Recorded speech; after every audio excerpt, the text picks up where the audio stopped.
Downtown Biloxi is expected to make changes after Biloxi City Council voted to allow Main Street LLC to redevelop the old water building. Jacoby Rivers spoke to architects who say this is a major win for the city. The ability for the property to have something new on it, I think, is huge for downtown Biloxi. Madison and Mark Talley are architects working with Main Street LLC.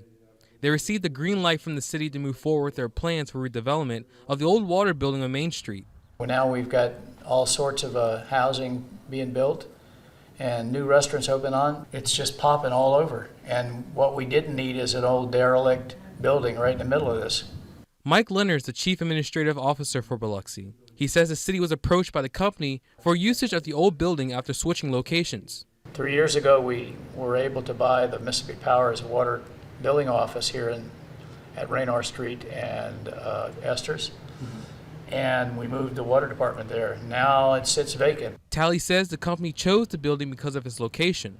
It's south of the tracks. It's not in a flood zone, so it's just a much better fit for this sort of project. So when Main Street Building was discussing this project with the city, I believe this property came into the talks, and it just started to make a lot of sense. It checked a lot of boxes. The architects say they hope to make their mark in the downtown redevelopment plan by making the building a money-making location. It's very early on in the planning phases, but is a multi-layered approach that's really trying to make this property and then a couple of other properties mixed use, and that will really not only give back to like our tourism base, but also give back to the local communities. Talley says now that the approval is out of the way, the next step is to work closely with the city to make sure all parties are happy.